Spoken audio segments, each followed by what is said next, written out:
is I surrounded myself with, I think it was around 6 people who I call them personal board of advisors. And they were basically people who expected nothing from me. They were getting no financial gain for spending time with me. They just wanted me to be successful. And each of them brought to the table a different set of experience and often compensated for skill sets that I didn't have or I was developing. And I spent time just rotating through them and talking with them and grabbing coffee with them on a regular basis and sharing openly where I was at. And I would recommend that is one of the most powerful tools that entrepreneurs and people who are joining startups can leverage to really help steer their success and their success of their business and the success of their careers. And it's one that I learned so much later in my career than I wish I did. So I would just recommend, leverage this powerful tool of boards of advisors.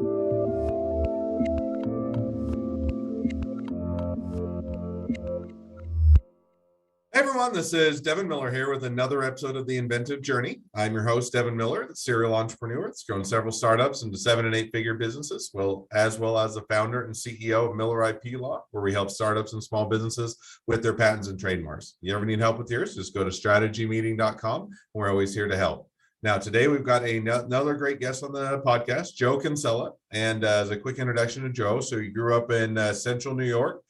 Didn't pay much attention as to where he wanted to go to college. Hit the point where he's deciding what he wanted to major in, and decided to go into computer science and get a degree there. All the jobs were in Silicon Valley and Boston, so I went to Boston and got a job at, I think it was Easel Corporation, and then was part of the first ever Scrum for those of you in the software industry, as well as the first stand-up meeting. So for those of you not in the software industry, probably don't know what that is. If you're in the software industry, you likely do. Left Easel, did a startup called ProCD, and then did another startup called Firefly. Had a longer run with another company called Silverback. And then in 2010, he was wanting to get into cloud help, was told that was a bad idea. So he went to another company for about 18 months, decided that that was enough for that. He was going to do cloud health anyway, went and did build some products for another company, helped him build it, did VMware, and then jumped over from there and is doing what he's doing, started what he's doing today. So with that much as an introduction and hopefully mostly accurate, welcome on the podcast, Joe.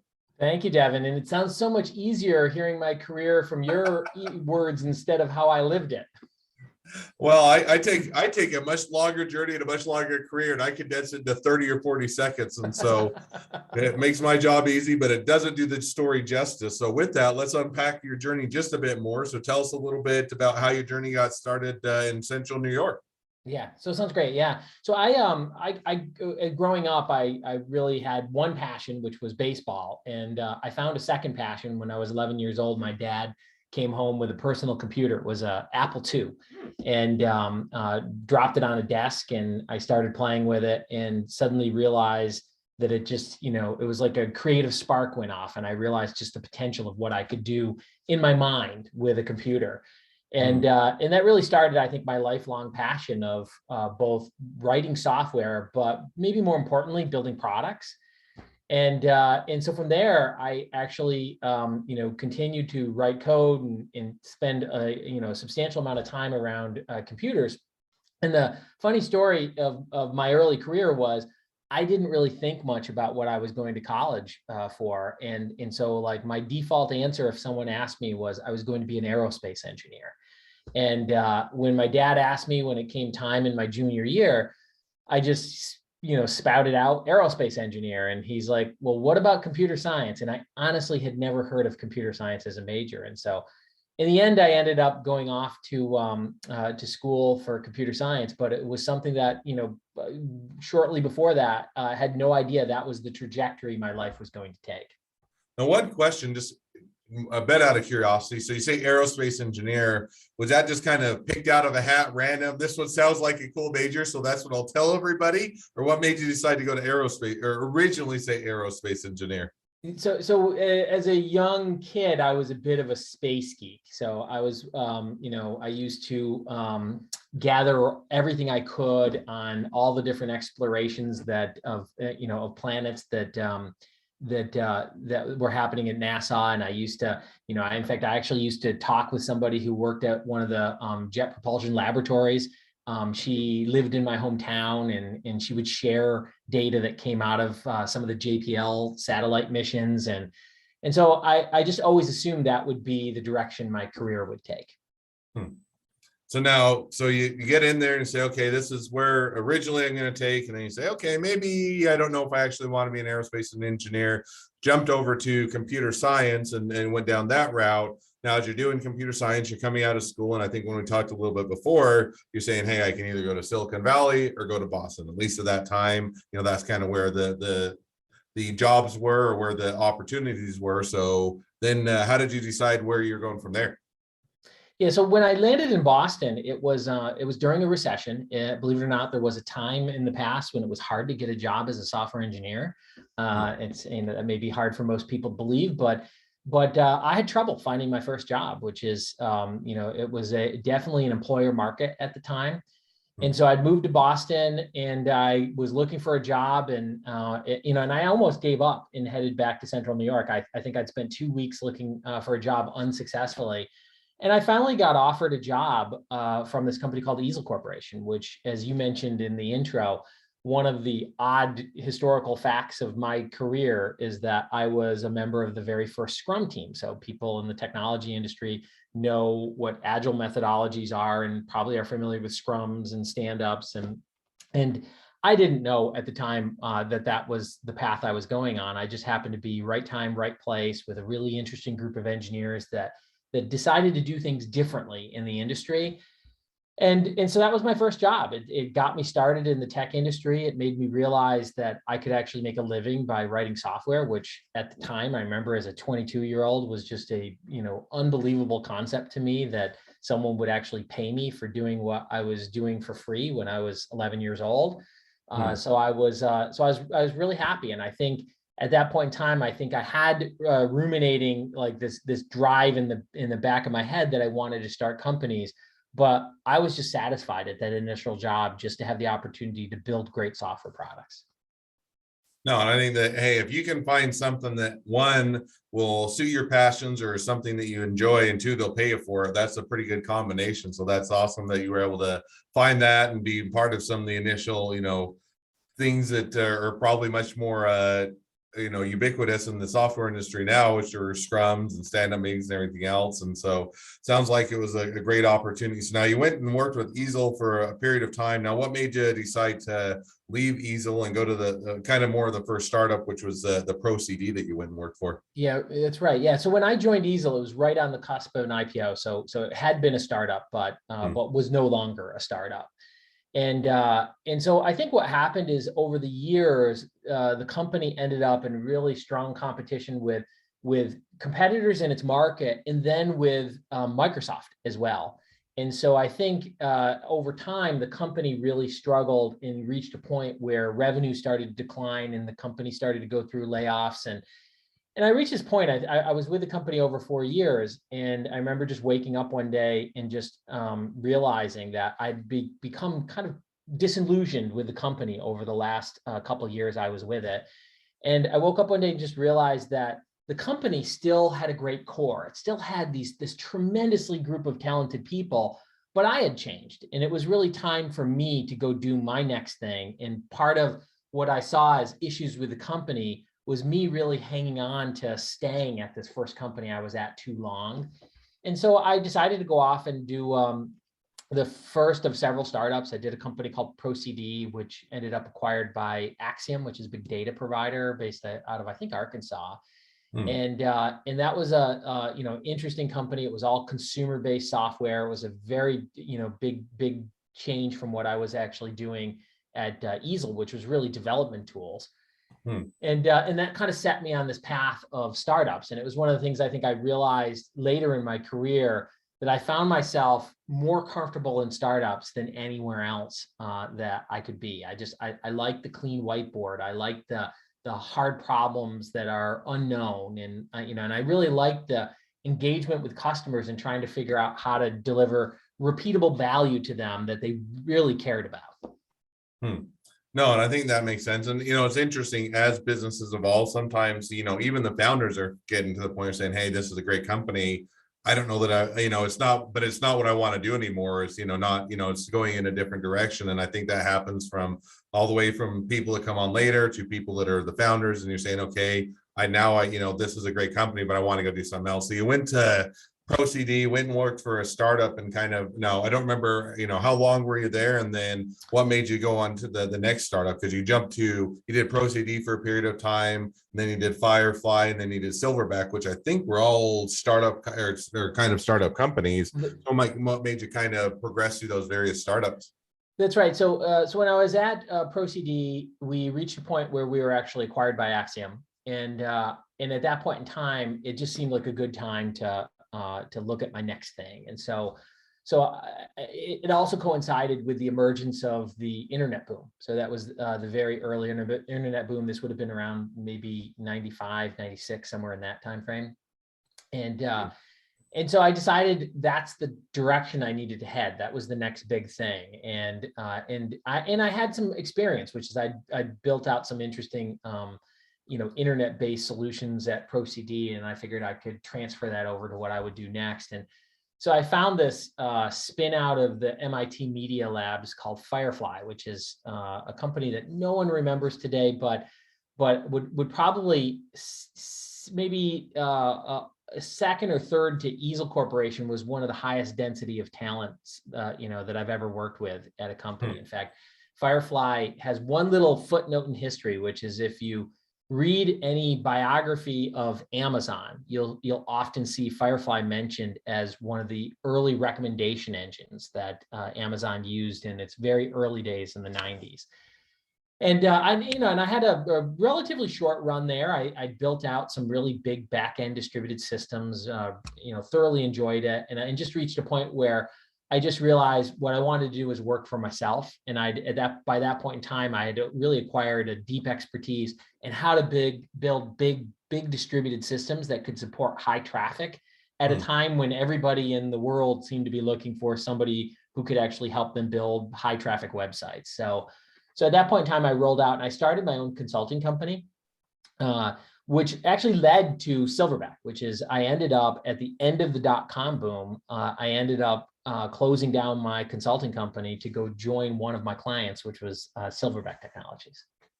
Okay, no, it makes sense. So, you got a good opportunity with one of the clients, and it's kind of goes in the direction you want. And so you say, okay, move over to them, and you do Silverback. Now you stayed with Silverback for a reasonable amount of time. And I can't remember if it was while you were at Silverback or after you left Silverback, you got into the cloud compute, or you started to get interested in cloud health. And so with that, kind of how did Silverback go when you're going, kind of following one of the clients and doing that journey? And what made you kind of decide to say, hey, maybe I'm going to at least start thinking about doing my own business?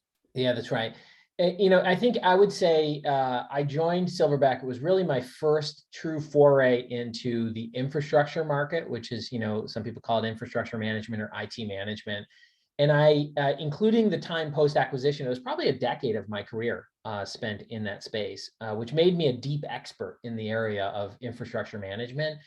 But I joined Silverback, and I would say Silverback was a middling success, which is, we ended up building a business that was delivering remote management and monitoring to managed service providers and VARs and resellers, and built a fairly decent sized business with good growth and overall healthy business, and ended up in 2007 acquired by Dell. And it was part of an initiative by Dell to start to deliver managed services. And so I spent 3 years at Dell. I like to say I spent 2 years, 2 of the 3 years I can explain, and the third, I don't really know why I stayed. It was just one of those situations where Dell had a lot of great people, tremendously, valuable company, a lot of respect for everything that's been done at Dell. But at the time, Dell wasn't a software company. Dell was very much a hardware integrator. And it was a very hard thing to be a software person in a hardware integrator. And I think Dell today in 2021 is a completely different company than the one that I saw in 2007. So I spent 3 years there, and I think I was 2 years in when I realized that the next big thing, maybe a year or two in, I realized the next big thing was cloud computing. And it was very much like the internet. It was going to be this tsunami that was going to sweep across every single industry, and it was going to transform everything that we did. And I realized that probably somewhere at the intersection of my two areas that I was deeply interested in, infrastructure management and cloud computing, was probably an opportunity to start my next business. So no, and I think that definitely makes sense. So you say, okay, but one, I think that working in as a software person, a hardware company is always a bit harder to, even if you're great at your job, it's just, it's a different culture, and trying to prove your value, especially if the mindset is, hey, we're selling hardware, that's what we do. To say, hey, there's a value in software, it can always be a bit of a pull and tug. But then in addition to that, you're saying, hey, I think this is the next upcoming area. So you say, okay, cloud computing in general, and then cloud health is going to be an up and coming. And I think you said you were going to get started, you're getting excited about it and starting to explore it. And then you had people start to tell you it was a bad idea. So you kind of put it back on the back burner for a period of time before later revisiting it. Is that right? That's right. So in 2010, I started to go out and talk to venture investors, and I talked to people I knew in the industry. And the idea was to build a monitoring and management company that was just purpose built for the public cloud. And that was considered a really bad idea by almost everyone I spoke with. In fact, most investors told me that they really thought the market opportunity was in the private cloud, not the public cloud. And so that if I redirected my idea towards the private cloud, maybe I had an opportunity. And I think I took that at the time. It was one of those things where you realize entrepreneurship requires a certain amount of emotional fortitude, that you have to push through a lot of the no's to get to the yeses. And I made the mistake of just believing that maybe they were right, maybe I was wrong. And so my plan B was, I was recruited by a former board member to take a VP of engineering role in this fast growing startup that was doing archiving in the cloud. And so that became my plan B as I decided to join that company. And I think my entire time at that company was 18 months, but I was 6 months in, and I realized once I was scaling in the public cloud that everything I wanted to build was exactly what the market needed, that I effectively was customer zero of what I wanted to go build. And it was just, great affirmation. I think it was affirmation that I needed to have that final bit of courage to just, make the move and go start my next company. No, and I think that and I think that there is always that bit of courage that, it takes to go out on your own. And, sometimes if you have a lot of encouragement, it makes it easier. If there's a lot of naysayers that are saying, no, you shouldn't do it, or it can't be done, or you're going to fail, then it makes that already high level of anxiety that comes along with starting your own business even more difficult. So nonetheless, so you said, okay, I'll go and work for this other job for a period of time, did it for 18 months to say, okay, got to go do my own thing, got to go try it out, even if it fails or doesn't work. And so you go and you start to do your own, start to say, okay, I'm going to start a business, or I'm going to do a startup and do my own thing. So how did that go? How did that start? And was it rocky? Was it difficult? And I think it was just this last May, if I remember right, or it was fairly recently you decided to go that route. Is that right? Yeah. So when I made this decision, it was 2012. I actually quit my job. I had 2 boys in elementary school. I can't think of a worse time to actually be quitting my job. But I quit my job, and I just decided that somehow I was going to make this happen, that I was absolutely certain that I was right with the idea I had in 2010, and I was going to make it happen in 2012. And so I started writing code. I started running experiments, lean experiments, trying to prove out different hypotheses I had in the market. And I think I took a very different approach. I think one of the great strengths of the approach that I took is, a lot of people talk about pivoting, and you have to pivot your idea, when it's not working, or you've hit some dead end. What I did is I called it telescoping, which is I started with this big market. The big market was the intersection of cloud computing and IT management. And then I just ran experiments to telescope down to the specific business that I wanted to go start. And that process probably took, maybe it was 5, 6, 7 months, somewhere in that range, where I was kind of in the wilderness trying to figure this idea out, working with some early prospective customers, until I was able to close my first deal. And, and it was one of those unusual moments where I really hadn't even incorporated the business. I had no business entity. I know as a, as a lawyer, you're probably thinking, what were you thinking? And when I closed my first deal, I realized it was by accident. I didn't plan to close my first deal, and I had to scramble and do all the logistics of putting in place a proper legal entity to go build the business. But it was, probably took, several months of writing code, building product, working with customers before I really understood and had confidence that I knew there was a business idea here that, a fairly substantial business could be built around. No, I think that that definitely makes sense. And so you started out doing that, and did it go well? Was it a rocket ship to the top, and just loved every minute of it? Was it bumpy and kind of the up and downs, or how did it go? Yeah, I think everybody's elevator pitch when you have a successful company is that it was up and to the right and just tremendous success and everything went well. The reality is when you peel that back, it's always a struggle, and Cloud Health was no exception. Which is, just to put it in context, it grew to be one of the largest SaaS companies in our segment of the market, and grew from just me to over 500 people over the course of 6 years. So it was a tremendous rocket ship. But before that rocket ship happened, it took about 14 months of really hard work after I closed the first 2 customers to really get to true product market fit. And it was just, every day, every week, pushing through issues to get to product market fit and the ability to repeatedly, sell, market, deliver that value proposition to customers. And then after that, the up and to the right happened. And you could see the hockey stick in our revenues after that. And then, of course, you confront the next set of issues, which is in the growth phase. It's very hard to constantly double your headcount. It's very hard to constantly double your number of customers. And, when you do that, the problem of doubling results in some things continuing to work that you were doing, and some things that you were doing just completely, the wheels fall off the vehicle as if you continue to do things the way you used to do them. And so we had all the challenges of growth. And this went on through 2018, and we were acquired by VMware, Palo Alto-based public company VMware in 2018, and and then after that, continued to grow, inside VMware until I left in May. So now you did that, and I think you were at VMware for a couple of years. Is that right? Yeah, 2.5 years.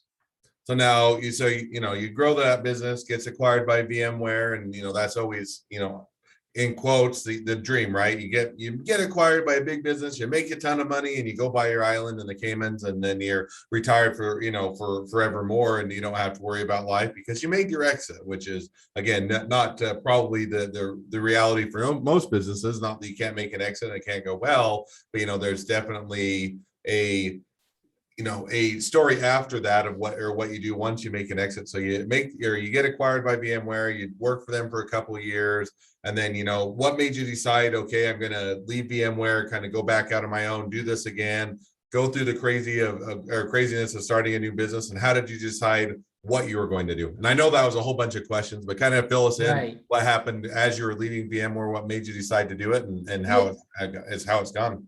Yeah, no, I mean, I have to say, I actually enjoyed my time at VMware more than I expected, because I'm more of a small company person, and being in a big company environment, I didn't know I would enjoy it. But I think I woke up one day and just realized that what my mission in life is to build products that matter to customers with people I like to do it with. Like that's, in many ways, that's what I was doing without knowing it when I was 11, 12 years old. And I had the luxury of being able to do what I was passionate about as a young kid my entire professional career. But I was no longer doing that, which is instead I was running a large organization, and it was really straying really far from what motivated me. And so I realized it was time to move on. So I gave 6 months notice and recruited my replacement and tried to make a nice clean transition, because to this day, I still look at Cloud Health as my baby. It's my passion. I created that business, and I want nothing more than it to succeed for decades into the future. But for myself, I need to go on and start something new. So I took the summer off. The process of building companies has a mental and physical toll that it can take on you. So I really enjoyed the time off and just being able to wake up and spend my day the way I wanted to spend my day for a period of a few months. And I'm in the early phases now of going back and starting my next business, and super early. It's just idea at this point, and I'm starting right where I did at Cloud Health, which is I'm starting to run experiments and start to hone the idea. And again, following this telescoping process to figure out, can I find the next big opportunity that I want to go dedicate the next decade of my life to? No, sounds like it's an exciting time. It's always, sometimes that's both the scariest time, but also the most fun time, as you're kind of in that, hey, what am I going to build? What am I going to do next? And what is that going to look like? And then, getting that up and going and trying it out and testing it are all kind of exciting and scary all at the same time. So definitely wish you good luck on that. Any teasers, without giving away too much, as to where you think you're headed or what you're going to do? Yeah, I would say that I left several areas of the infrastructure management market unsolved over my years. So over last couple decades, I feel like there's some problems that 20 years ago were a problem in infrastructure management that are still not solved today. And I think I'd like to go find out if the market's ready for a radical transformative solution to some of these problems. And so that's where I'm spending my time. The answer may be no, by the way, Devin, which is, I think one of the key things about good experiments is it's almost like a scientist, which is you can't bias it with an assumption that you're right. You really have to go into it and let the data and the facts actually speak to you, as opposed to, your gut feel steer you. All right. Well, it'll be an exciting journey, and we'll have to catch up in a few months and see how things continue to progress for you. So with that, now as we've kind of got towards, where you started and hearing your journey and bringing us up into the present, it's always a great time to transition and ask the two questions I always ask at the end of each podcast. So we'll jump to those now. So the first question is along your journey, what was the worst business decision you ever made, and what did you learn from it? I would say that maybe the worst business decision I made was coming out of school. I was an introvert. I was risk adverse. I was uncomfortable putting myself out there. And so I decided to spend the good part of my career associated with startups and in the trenches building startups, but not building my own startups. And so I think maybe one of my worst business decisions is I don't think I'm fundamentally more capable now than I was 20 years ago. And I think I could have been just as successful as starting businesses back then. I lacked the confidence. So I think to anyone else out there, sometimes you just have to put yourself out there, and failure is really not as bad as it seems. And at the time, I think that was one of the things where I just assumed, starting a company and failing was going to be a black mark on my professional career and my professional success. And in many ways, it's a badge of honor. It's an opportunity to, really have distilled, concentrated learning that makes you better at what you do next. No, I think that, it's always scary to fail. People generally like to avoid the topic just because it always is kind of, feels like an open wound. In some ways it can be, but on the other hand, there is a badge of honor of, hey, I did a startup, it failed, I learned these things from it, and when I got back up and did my next one, I was that much better for it. So I definitely think that is something, a mistake to be made, but a great one to learn from. So second question is, if you're talking to somebody that's just getting into a startup or a small business, what'd be the one piece of advice you'd give them? I would say build your own personal board of advisors, and everybody's familiar with, boards of directors for companies.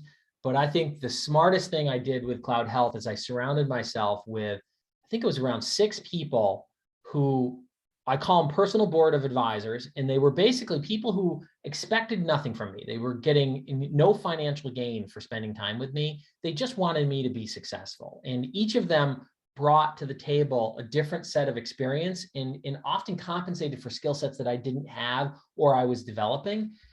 And I spent time just rotating through them and talking with them and grabbing coffee with them on a regular basis and sharing openly where I was at. And I would recommend that is one of the most powerful tools that entrepreneurs and people who are joining startups can leverage to really help steer their success and their success of their business and the success of their careers. And it's one that I learned so much later in my career than I wish I did. So I would just recommend, leverage this powerful tool of boards of advisors. No, and I think that's great. And I like how, it doesn't always have to be a paid board of advisors or, and sometimes it is, sometimes it's you have a board on the bit or company, but even just having those people that, whether it's bouncing ideas off of, whether it's, thinking or having someone that can help you think something through or reel you back or give you a different perspective, all can definitely be helpful. And it's definitely worthwhile to find those people in your life that you're able to have that feedback and have those people to go to can make a big difference in the business. So definitely is a great piece of advice.